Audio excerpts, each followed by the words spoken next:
Welcome to Ralphie's 25th anniversary. 25 years.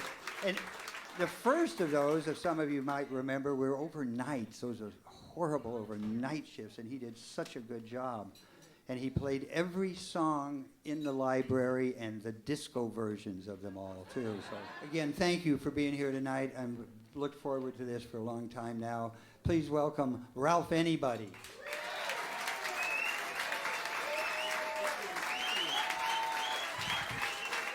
Oh, thank you. Wow. Is that loud or is it just me? Okay. Welcome. Thank you. This is awesome. Yeah, hard to believe that I could do anything for 25 years, so thanks for coming out and helping me celebrate that, because pretty sure there won't be another 25, but I'll be really old on the... And now, classic rock will be like 30 years from now will be classic rock. I don't know how that works. Anyway, before I start, I do have kind of a personal sad note that a friend of mine passed away last night. His name is Harold Whaley. And so I wanted to dedicate the show tonight to Harold because he was a really nice guy. Really, yeah. Just, he could fix or troubleshoot anything, and if he couldn't, he knew who to call. So that was the cool thing. So Harold, it's for you. And so, welcome. And before I go any further, also, I couldn't go any further without thanking Laura Ellen for creating KPIG in the first place.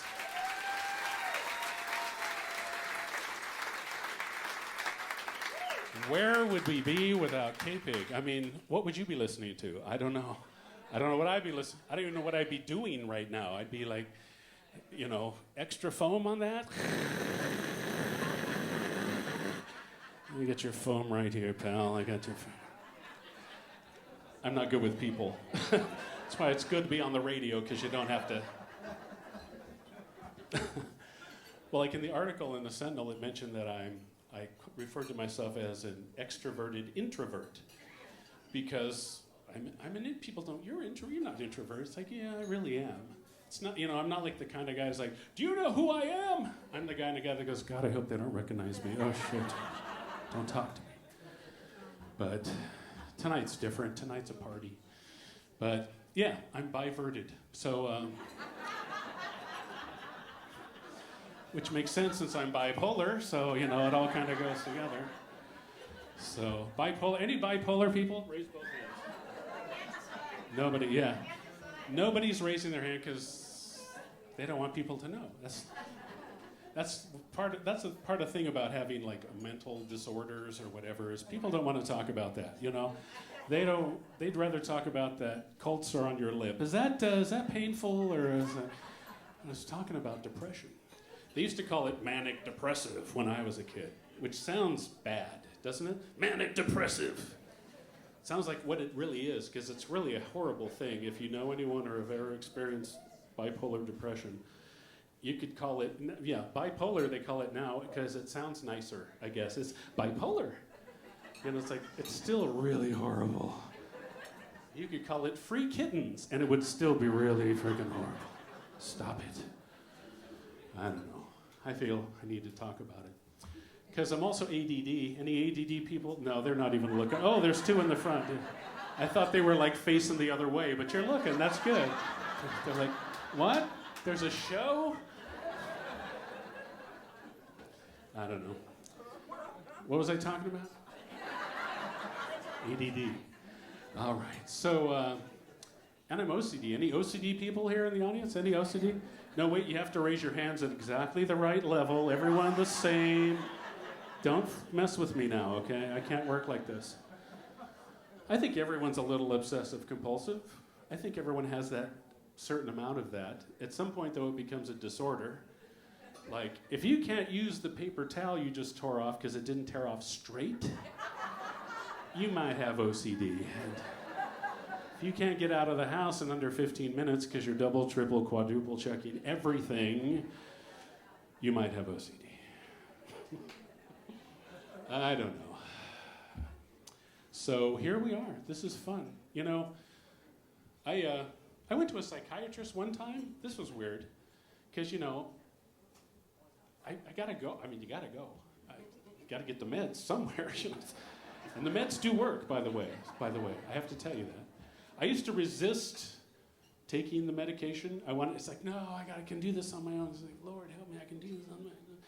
And then, I finally started taking the medication and went, oh, this is the answer to prayer that I was asking.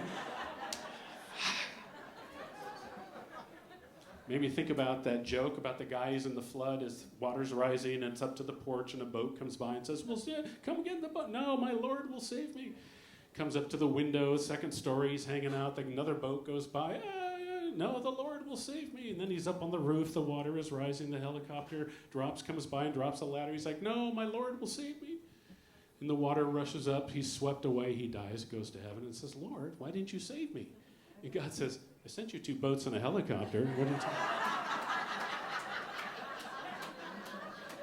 So now I think about that. It's like, you get what you need. So, but I went to the psychiatrist one time, never went back, talked to her for 5 minutes. She told me, oh, you have multiple personalities. Just because I told her my favorite TV show was Three's Company, and my favorite movie was 12 Angry Men. And I love me and Ed's Pizza. So I don't know, maybe she was onto something there, I don't know. I love hybrid cars too, so. My favorite band is 10,000 Maniacs, so I may owe her an apology. No, I don't know. No, I'm not really. I don't have multiple personalities, and neither do I, so it's okay. Who are you people, and what are you doing in my living room right now? Oh, Kuumbwa, okay. Anyway, yeah, and of course, the meds they give you for depression, what's the big side effect? Weight gain, which for me, I don't need any frickin' help with that. Here's this thing for depression and anxiety. It will cause you to gain weight and cause more depression and anxiety. $50, thank you. Thanks, Doc. I'm paying for this shit. Okay, 2 in the mouth. Anyway. Progenitoravox, exactly. From Squab Morocco, exactly. That's exactly it. Anyway. So, if it wasn't for the healthy way, though, this weight gain would have been much worse. And I point over here because that's the healthy way right there, by the way. Did you know? Sherry Bianchini and the whole staff. She bought tickets for everyone. Gold Circle, spared no expense. Yeah. She's taking it out of your paycheck next week, right? Okay. No, she wouldn't do that. She's nice. Anyway, before I started the healthy way, I actually had a record deal, but after I lost weight, I couldn't sell these records because it was called Ralphie's Fattest Hits, and it was Blind Pig Records, Ralphie's Fattest Hits, a 12 CD collection. Did you not see the infomercials? You'll get hits like, where have all the donuts gone? Gone to my thighs and my buns. You'll also get such classics as, hey, Mr. Pizza Man, deliver me a pie, 'cause I'm loaded and there ain't no way I'm driving there. Dare, dare, dare, dare. Supersize, I think I love you. Dare, dare, dare. And if you order now, you'll also get Ralphie's tribute to the Beatles called Eat the Beatles. I want to eat your hands. We all shop at the big and tall store, Picture yourself at a Denny's at midnight with burned out cab drivers with sleep in their eyes. Suddenly someone is there at the counter, girl with a tray full of pie. Ice cream on my pie and sprinkles. No, that's not. Would you still love me? Could you still hug me if my waist was 64? Woo. Order now, Ralphie's Fattest Hits, the Beatles, all for the unbelievably low price of $19.99. That's right, I'll say it again, $49.99. Yesterday, I ate lunch at the Chinese buffet. Now it looks as though I'll purge today. Send your entire wallet to Ralph. Anybody care of this station? Void where prohibited. Batteries not included. But Anyway, so, oh no, thank you.